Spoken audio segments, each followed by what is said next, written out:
소명이라는 말을 들어보셨죠? 소명.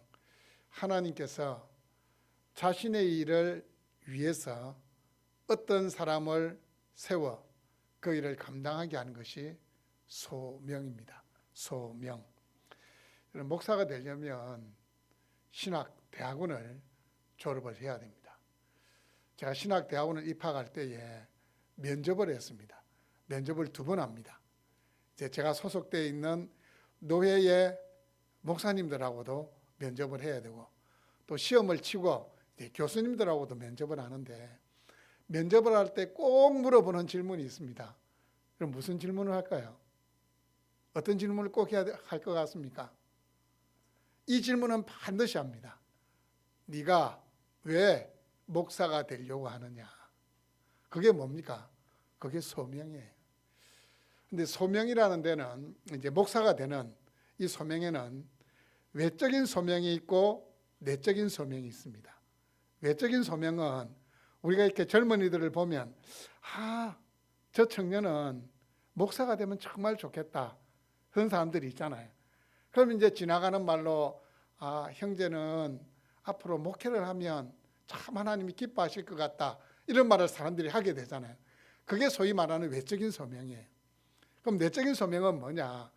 하나님이 직접적으로 그 사람의 마음에 너가 나의 일을 위해서 헌신하라 그 마음을 주시는 거예요.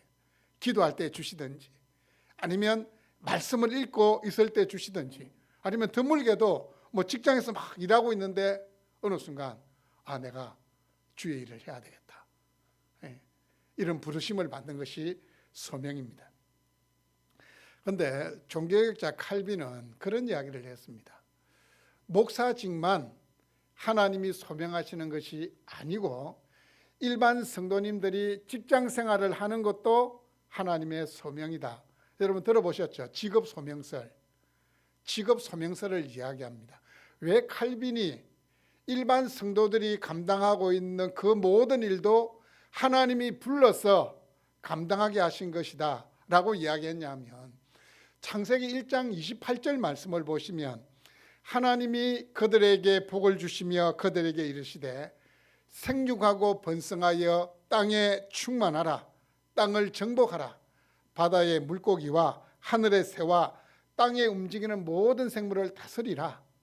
하나님이 최초의 사람 아담 하와를 창조한 다음에 그들에게 첫 번째로 주셨던 말씀이 바로 이 말씀이에요. 이 말씀이 뭐냐? 문화적 명령이에요. 하나님이 만드신 세상을 사람인 우리를 통해서 하나님이 대신 다스리기를 원하신 그 명령을 우리에게 주신 거예요. 그래서 우리가 직장 생활을 한다, 아니면 가정주부로서 가정에서 내가 식구들을 위해서 헌신하는 것도 뭐예요? 하나님께서 창조하신 것을 그 일부분을 내가 대신 관리하는 거예요. 관리하는 것. 그런 의미에서 우리 모두가 하고 있는 그 일은 하나님께서 필요로 하셔서 우리에게 맡기신 일이다 라는 사실입니다. 그래서 여러분이 하고 있는 일에 대해서 자부심을 가져야 돼요. 죄 짓는 일이 아니라면, 남을 해하는 일이 아니라면, 건전하게 다른 사람을 이렇게 세워줄 수 있는 일이라면, 여러분이 어떤 직업을 가졌든지 그 직업에 대한 자부심을 가져야 돼요. 하나님이 나에게 맡겨주신 일이다 라는 생각을 가져야 된다는 말입니다. 그래서 노동이라는 것은, 예수 믿는 우리는 그렇게 생각해야 돼요. 노동은 생계의 수단이 아니라 하나님께서 우리에게 맡기신 문화적인 명령을 실천하는 것이다 라는 사실을 기억해야 됩니다. 오늘 말씀은 하나님께서 예레미야를 선지자로 소명하시는 내용을 기록하고 있습니다. 여러분 1절 말씀을 보시면 이 예레미야의 출신을 밝히고 있습니다. 예레미야가 어디 출신입니까? 1절을 한번 보세요. 예레미야는 베냐민 땅 아나돗의 제사장 중 힐기야라는 사람의 아들이다 이렇게 밝히고 있습니다. 베냐민 땅 아나돗은 예루살렘에서 한 4.5km 정도 떨어진 곳에 있습니다. 그럼 이렇게 걸어가면 하면 얼마나 걸릴까요? 1시간 하면 좋게 걸어갈 수 있는 거리. 여러분 1시간 만에 걸어갈 수 있는 거리가 먼 거리입니까? 가까운 거리입니까?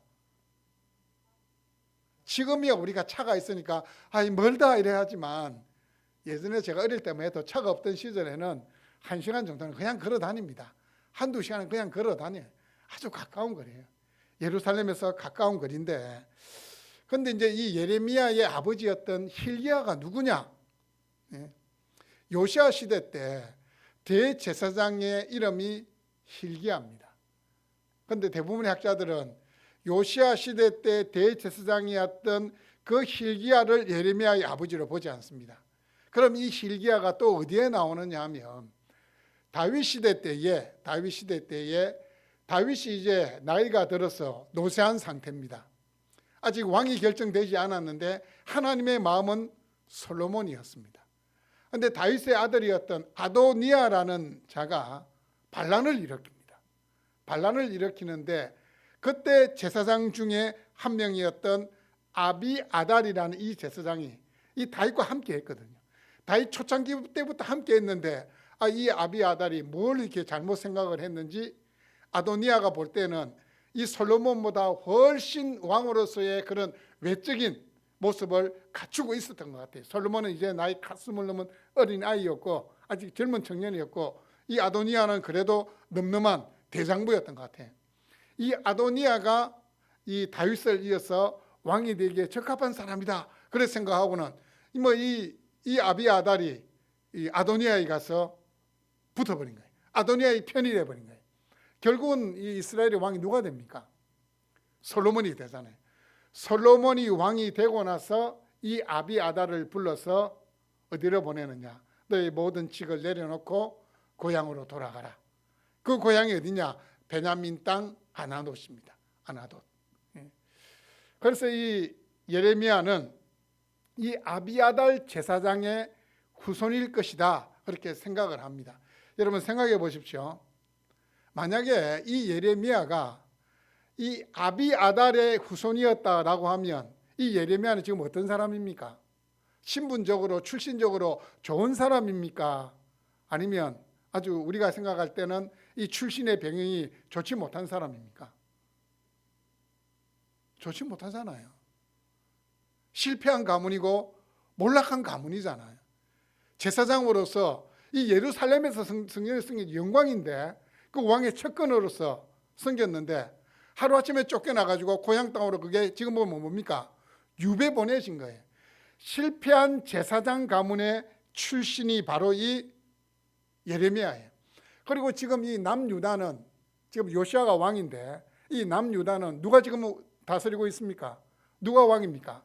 솔로몬의 후손들이 대대적으로 지금 왕이 되어서 다스리고 있으면 다윗 시대 때에 반역을 끼한 이 아도니아의 편에 섰던 이 아비아달은 여전히 뭡니까? 역적 가문의 출신인 거예요. 여전히 왕이 측근 제사장으로 부를 수 없는 그런 배경을 가진 사람입니다. 그런데 바로 그 실패한 가문의 후손이었던 이 예레미야를 하나님이 지금 불러주시고 중요한 일을 맡기십니다. 남유다의 운명이 걸려있는 이 일을 위해서 하나님이 선지자로 세워 주신다는 사실입니다. 여러분 하나님께서 사람을 부르실 때에 하나님께서 어떤 일을 통해 사람을 사용하실 때에 출신 가문 중요한 게 아닙니다. 우리는 스펙이 중요하다. 그 신앙의 백그라운드가 신앙의 배경이 중요하다 생각하겠지만 하나님 그것을 중요하게 생각하지를 않습니다. 이 예레미야가 선지자로 소명받을 때 남유다 왕을 요시야로 밝히고 있는데 요시야라고 직접적으로 말하지 않고 요시야를 누구라고 소개하고 있습니까? 아몬의 아들 요시야. 여러분 아몬이라는 이 이름이 있잖아요. 이 이름이 뭐냐면 애굽의 태양신이 아몬이랍니다. 아몬. 그 애굽의 태양신 아몬이라면 이름을 따서 아몬이라고 이름을 지은 겁니다. 아몬이라는 이름을 지은 겁니다. 그렇다면 이 아몬이라는 이 이름이 우리에게 주는 어떤 우리로 하여금 무엇을 짐작하게 만듭니까? 요시야가 왕이 되기 전에 이스라엘은 영적으로 어때요? 아주 혼탁한 시대였다. 그 왜 그런가 하면 요시아의 할아버지가 므낫세인데 이 므낫세라는 사람이 자그마치 55년간을 통치합니다. 근데 55년간을 통치하면서 가장 긴 게 남유다 왕 중에서 가장 긴 기간을 통치했는데 잘했을까요? 못했을까요? 이 55년간을 통치하면서 전무후무한 우상 숭배를 남유다 전역에 퍼뜨렸던 사람이 므낫세입니다. 그리고 자신의 아들의 이름을 애굽의 태양신의 이름인 아몬이라는 그 이름으로 아들의 이름을 지어버렸잖아요. 그런데 이 아몬이 이 아버지가 죽고 나서 왕이 되는데 몇 년 동안 왕이 있냐면 2년입니다. 고작 2년. 신하들에 의해서 죽임을 당합니다. 그러면 영적으로도 아주 혼탁한 시대였고 정치적으로도 아주 혼란한 시대인데 요시아가 몇 살이 왕이 되느냐? 여러분 몇 살이 왕이 됐을 것 같습니까? 8살에. 겨우 8살. 아무런 준비가 되지 않았는데 아몬이 죽어버리니까 아들이었던 어떤 학자는 이 아몬과 요시아가 나이 차이가 얼마 안 나기 때문에 요시아가 이 아몬이 한 15살에 요시아를 낳아야 이렇게 나이 계산이 맞거든요. 동생이었을 거다 그렇게 생각하지만 뭐 15살에 얼마든지 아이를 낳을 수는 있어요. 어쨌든 이 아몬이 2년 만에 죽게 되자 요시아가 아무런 준비가 안 된 상태에서 왕이 됩니다. 그런데 성경을 읽어보시면 이 요시아라는 왕이 비록 8살의 왕이 되었지만 남유다에 있어서 전무후무한 영적인 개혁을 일으켰던 왕입니다. 어쩌면 남유다가 멸망하기 전에 남겨진 자들을 위해서 마지막 불꽃을 태운 사람이 바로 이 요시아 왕입니다. 요시아의 죽음도 어떻게 보면 좀 허무합니다. 이 바벨론하고 이 애굽, 이제 아수르, 애굽이 하나편이고 이 전쟁을 먹잇돌에서 전쟁을 하는데 이 요시아가 이제 안 나가도 돼요.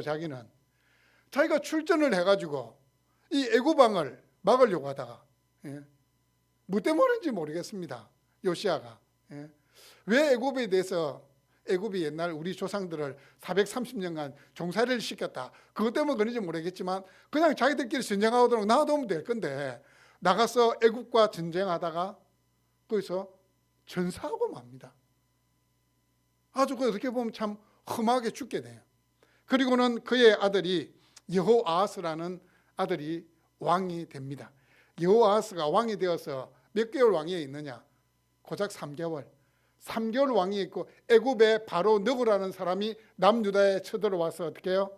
이 여호아스를 폐위시키고 그의 다른 형제였던 요시아의 다른 아들이었던 엘리야김을 왕으로 세웁니다. 그리고 이름을 여호야김으로 바꿉니다. 여호야김이 11년간 통치하다가 이번에는 바벨론과의 전쟁에서 전사하게 됩니다. 여호야김의 아들 여호야긴이 왕이 됩니다. 이제 그 아들이었던 여호야긴이 왕이 돼요. 그런데 겨우 3달간 통치하다가 바벨론 포로로 끌려갑니다. 다시 요시아의 다른 아들이었던 마따디아가 왕이 되는데 이름을 시드기야로 바꿉니다. 11년간 통치합니다. 11년간 통치하는데 이제 이 통치할 때 바벨론이 침략해서 예루살렘을 포위합니다. 이 예레미야의 예언대로 하면 항복을 해야 돼요. 바벨론 포로로 끌려가는 게 하나님의 계획이에요. 끝까지 저항하다가 포로로 잡혀서 자신의 눈앞에서 자신의 아들들이 다 죽임을 당하는 거 보게 돼요. 그리고는 2눈이 뽑힌 상태로 바벨론 포로로 끌려가게 됩니다. 예레미야의 사역은 이 요시아 왕 13년부터 시작해서 시드기야 11년 예루살렘이 멸망할 때까지 자그마치 40년간 선지자로 사역합니다. 영적으로 정치적으로 혼란한 상황에서 사람의 눈치 보지 아니하고 세상을 보지 않고 하나님 딱 바라보고 40년간 선지자로 사역한다? 진짜 그거 쉬운 일 아닙니다. 여러분 남유다 말기에 이 제사장들도 권력에 야합합니다. 그리고 선지자들도 이 왕들의 눈치를 보면서 거짓 예언을 하는 거예요. 왕들이 듣기 좋은 말을 막 하는 거예요. 이 바벨론 군대가 쳐들어왔는데도 대부분의 선지자들이 이 예루살렘은 하나님께서 자기 이름을 두시려고 만드신 성전이 있는 곳이기 때문에 결코 멸망을 당하지 않습니다. 하나님이 구해 주십니다. 이 거짓 예언으로 왕의 마음을 이렇게 혼미하게 만들었던 사람들이 바로 이 남유다 말기의 선지자들, 제사장이든 선지자든 다 타락했습니다. 권력의 눈치 보고 재물 모으려고 했던 시대가 바로 이 남유다입니다. 그때 이 40년간 예레미야는 자신의 사명을 감당하는 겁니다. 감당할 수 있었던 이유는 바로 4절이 밝히고 있습니다. 여호와의 말씀이 내게 임하니라. 예레미야가 전했던 이 말씀의 기원은 자신이 아닙니다. 하나님께서 주신 말씀을 전한 겁니다. 여러분, 예레미야의 예언은 자신이 지어낸 이야기도 아니고 자신이 상상해서 나온 메시지가 아니고 누구의 말이라고요? 하나님이 자신에게 주신 말씀이라는 사실입니다. 5절은 하나님께서 예레미야를 선지자로 구별해 주신 시점을 말씀합니다. 내가 너를 모태에서 짓기 전에 너를 알았고 내가 배에서 나오기 전에 너를 성별하였고, 영원 전부터 이루어진 하나님의 계획을 예레미야에게 알려주고 있습니다. 예레미야를 하나님께서 태초부터 알고 계셨고 하나님께서 태초부터 예레미야를 선지자로 구별해 놓으셨다, 이렇게 말씀을 하고 있습니다. 여러분, 하나님께서는 얼마나 세밀하신지요. 여러분, 사람은 적극적으로 뭔가 일을 잘합니다. 이렇게 하다가 실패하면 막 적극적으로 계획도 없이 이렇게, 또 성격 성향에 따라서 적극적으로 하는 것을 좋아하는 사람이 있어요. 근데 저는 적극적으로 하는 걸 별로 안 좋아합니다. 계획을 해야 돼. 계획을 안 하면 뭔가 이렇게 마음이 불편해요. 하나님 절대로 적극적으로 일하지 않습니다. 예레미야를 세울 때도 어떻게 해요? 태초부터 계획하심을 따라서 하나님께서 실행하신 겁니다. 마찬가지입니다. 여러분이 지금 이 자리에 앉아 계시잖아요. 하나님을 예배하는 자리에 앉아 계시잖아요. 태초에 하나님께서 여러분을 이미 작정하신 거예요. 내가 나의 자녀로 부르겠다. 내가 2023년 5월 21일 날 헤리티지 교회 첫 예배를 드리게 할 건데, 그 예배를 드리게 되면 그 헤리티지 교회에서 함께 하나님을 섬기고 또 이 하나님을 예배하도록 내가 너를 부르겠다. 하나님이 작정해 두셨고 그 작정한 바가 이루어 주신 겁니다. 하나님께서 우리를 태초부터 성별해 주셨다는 이 말씀을 꼭 기억할 수 있기를 바랍니다. 예레미야도 하나님께서 자신을 태초에 성별해 주셨다는 이 말씀으로 인하여서 생명이 위급해지는 상황에도, 감옥에 갇히는 상황에도, 매국노라고 손가락질 당하는 그 순간이라도 끝까지 사명 붙잡을 수 있었던 겁니다. 어떻게 해요? 천지의 창조주이신 만왕의 왕이시고 열국을 다스리시는 그 하나님께서 자신을 구별해 놓으셨고 때가 되면 자기에게 소명을 주셨다는 사실을 기억했기 때문입니다. 하나님께서 여러분을 태초부터 사랑해 주시고 하나님의 거룩한 자녀로 구별해 주셨습니다. 바로 이것이 시련과 유혹을 이기는 힘이 될 줄로 믿습니다. 여러분, 포기하고 싶습니까? 달콤한 죄악의 유혹을 물리친다는 것이 어렵습니까? 그리스도인으로 살아간다는 것이 너무 힘들게 느껴지십니까? 기억하십시오. 하나님께서 모태에서 나를 짓기 전에 나를 이미 알고 계셨고 내가 어머니의 배에서 나오기 전에 나를 하나님의 자녀로 성별해 주셨다는 사실입니다. 하나님의 소명에 대한 예레미야의 반응을 보십시오. 예레미야가 뭐라고 반응하고 있습니까? 하나님께서 내가 너를 모태에서 짓기 전에 너를 알았고 어머니 배에서 나오기 전에 너를 선지자로 성별해 두었다라고 이야기하니까 이 예레미야가 뭐라고 이야기하고 있습니까? 내가 이르되 슬프도소이다. 내가 이르되 슬프도소이다.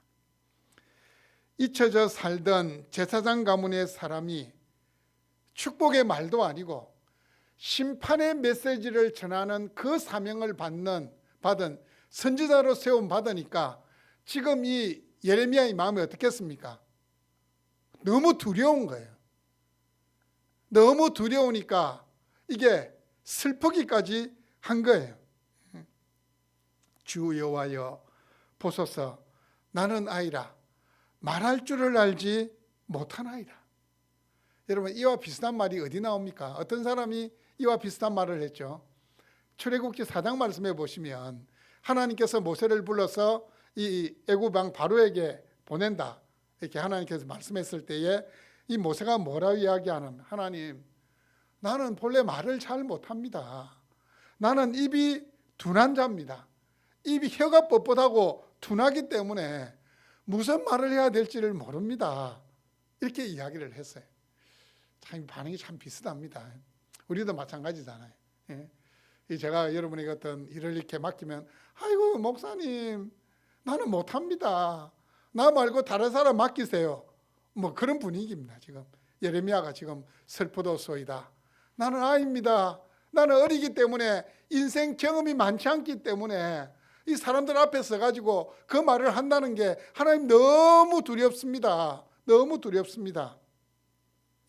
나이가 80이 되었던, 인생에 있어서 산전수전을 다 겪었던 모세도 나는 혀가 둔한 자입니다.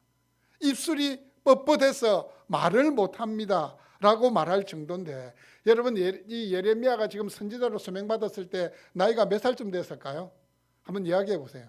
몇 살쯤 됐을까요? 예, 보통 학자들은 20살 이야기합니다. 20살. 여러분, 옛날 이 구약 시대에 제사장들은 몇 살이 돼야 제사장으로서 일을 봉사를 하게 될까요?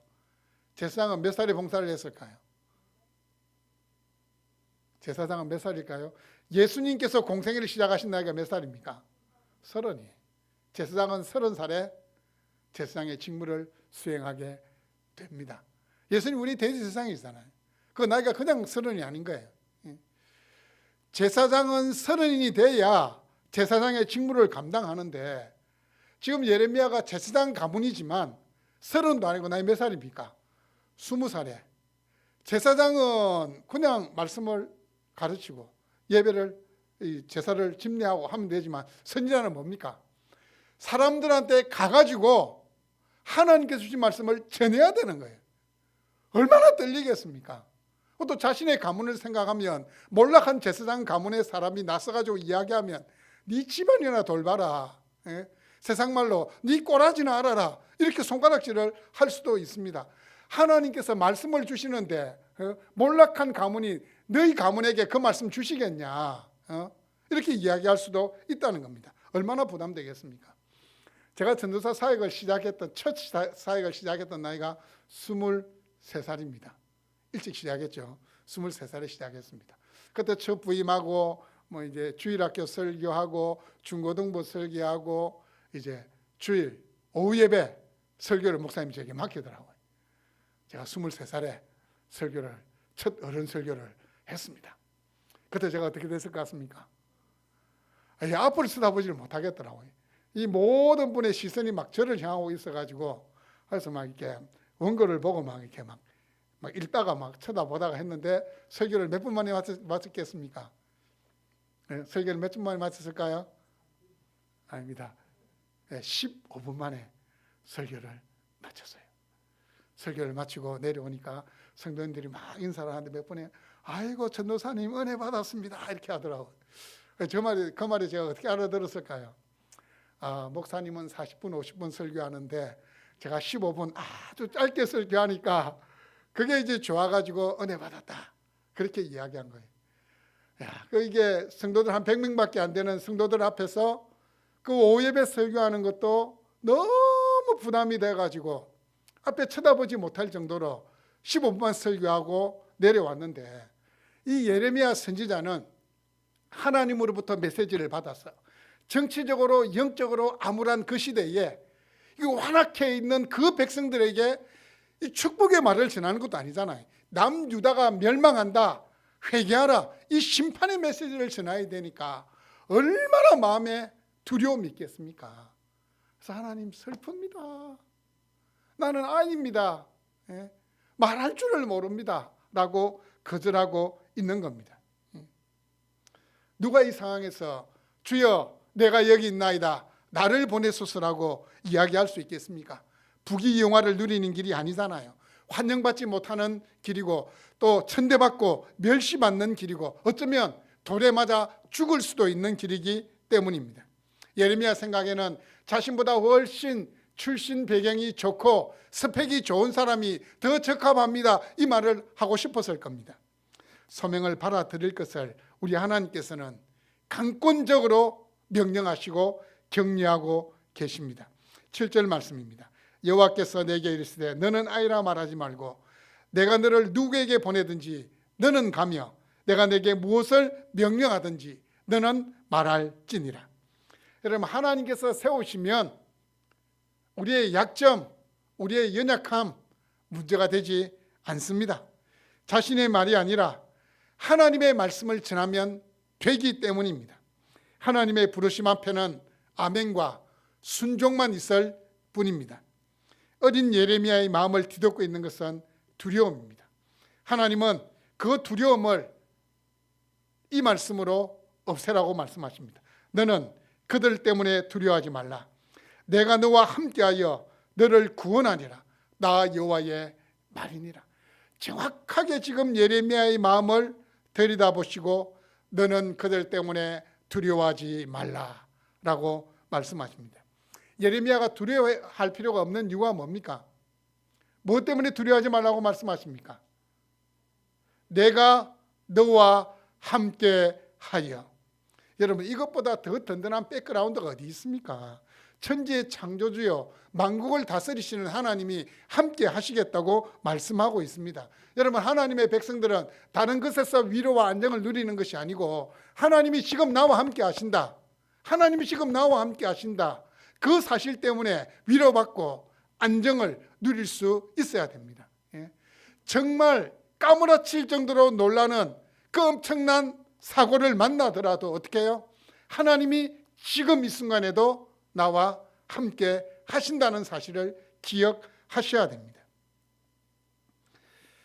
그런데 우리는 항상 이 손에 잡히는 게 있어야 되고 눈에 보이는 게 있어야 마음의 안정을 누립니다. 어떤 물질적인 것을 기대를 합니다. 하지만 우리의 가장 큰 위로는 하나님이 함께 하신다는 그 사실이 되어야 될 줄로 믿습니다. 그래서 우리 주님께서도 이 유언과 같은 말씀을 남기실 때 마태복음 28장 20절에서 뭐라고 말씀하고 있습니까? 내가 너와 함께 하겠다. 언제까지요? 세상 끝날까지 너희와 항상 함께 있으리라. 주님 말씀하셨잖아요. 여러분은 하나님의 돌보심 아래 있습니다. 하나님의 시선이 여러분을 향하고 있습니다. 이 8절에 보시면 예레미야에게 너를 구원하리라 이렇게 말씀하시는데 이 너를 구원하리란 이 말씀의 뉘앙스는 어떤 말이냐면 예레미야의 사역이 결코 평탄치 않을 것이다. 죽음의 위기에 처해질 수도 있을 것이다 라는 사실을 암시하는 거예요. 그때도 하나님 어떻게 해요? 생명을 보호해 주시겠다는 거예요. 그들의 손으로부터 건져 주시겠다라고 말씀하고 있습니다. 여러분 하나님 우리를 소명하실 때에 능히 감당할 수 있는 힘을 주십니다. 이 9절 말씀을 보시면 예레미야를 선지자로 세우는 위임식을 지금 행하고 있는 것 같습니다. 하나님께서 이렇게 이제 주도적으로 집례하시는 거룩하고 장엄한 선지자 위임식입니다. 여호와께서 그의 손을 내밀어 입에 대시며 누구의 입에요? 내 입에 대시며. 여러분 하나님께서 손을 내밀어서 이 예레미야의 입에 대신다. 이건 어떤 의미일까요? 어떤 의미일까요? 손을 내밀어서 예레미야 입에 하나님이 손을 대신다. 이거 하나님께서 자신이 맡기신 일을 감당하도록 권세를 준다는 거예요. 위임한다는 거예요. 내가 내 말을 내 입에 두었노라 공식적으로 선언하십니다. 그런데 성경에 보시면 이 선지자를 부르실 때 하나님이 하셨던 유사한 장면들이 나옵니다. 이사야를 소명하실 때에도 제단에 핀 숯불을 어떻게 해요? 이사야의 입에 대기도 하고 또 다니엘을 소명할 때는 인자 같은 이가 다니엘의 입술을 만졌다는 표현도 다니엘 10장 16절에도 나옵니다. 이게 뭐냐면 하나님께서 자신의 말씀을 자신이 불른 그 선지자에게 위임해 주셨다라는 사실을 시각적으로 보여주는 겁니다. 여러분 이 10절의 말씀을 보십시오. 마지막 10절의 말씀을 한번 보십시오. 이 10절의 말씀을 보시면 어떤 사람들이 연상됩니까? 10절의 말씀을 보시면 10절을 제가 한번 읽어볼까요? 보라, 내가 오늘 너를 여러 나라와 여러 왕국 위에 세워 내가 그들을 뽑고 파괴하며 파멸하고 넘어뜨리며 건설하고 심게 하였느니라 하시니라. 여러분 예레미야의 사명은 남유다뿐만 아니고 남유다 주위에 있던 바벨론, 애굽, 에돔, 모압 이 모든 나라에 대해서도 이 예레미야 50장 51장을 보시면 그들의 이게 하나님께서 어떻게 심판하실 것인지 연을 해두고 있습니다. 자, 여러분 이 10절 말씀을 보시면 어떤 사람들이 연상됩니까? 농부하고 건축가 이미지가 연상되지 않습니까? 잡초나 독초를 뽑아내고 곡식을 심는 농부의 모습이 연상이 되고 또 이게 낡은 건물을 부수고 새로운 건물을 세우는 건축가의 모습이 연상이 되지 않습니까? 이 예레미야의 임무라는 겁니다. 예레미야 임무. 잡초나 독초를 뽑듯이 남유다에 퍼져 있는 죄악을 뽑아내는 일을 하고 또 안 되는 것은 완전히 무너뜨려 버리고 새롭게 건설하는 거예요. 새롭게 건설하는 겁니다. 뽑고 파괴하며 파멸하고 넘어뜨리며 이게 부정적인 의미의 동사입니까? 긍정적인 의미의 동사입니까? 부정적인 의미를 가지잖아요. 뽑아버린다, 파괴한다, 파멸한다, 넘어뜨린다.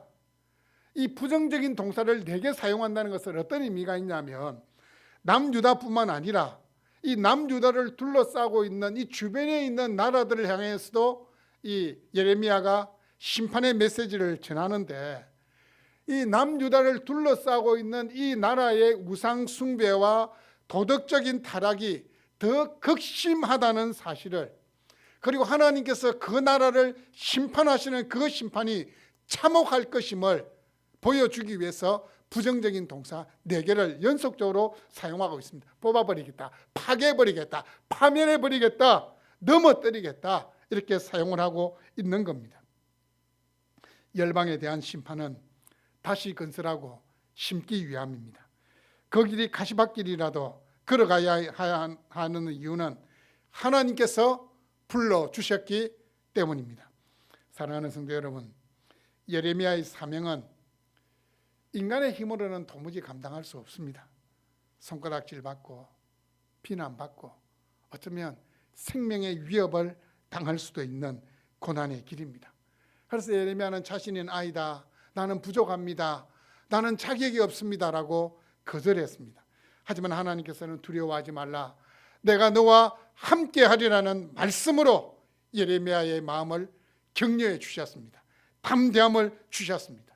그래서 예레미야는 40년간 고난 속에서도 하나님께 주셨던 사명을 감당했던 겁니다. 여러분 하나님을 이 예레미야를 소명해 주신 하나님께서 여러분을 불러주셨어요. 하나님의 자녀 되게 하셨어요.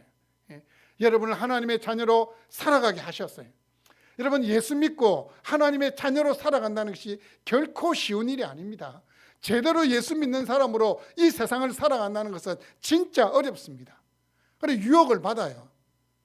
잠깐 예수 믿는다는 내 본분을 내려놓고 잠깐만 내가 다른 길로 갈까? 잠깐만 다른 선택을 할까라는 유혹이 수시로 찾아온다는 사실입니다. 하지만 여러분 기억하십시오.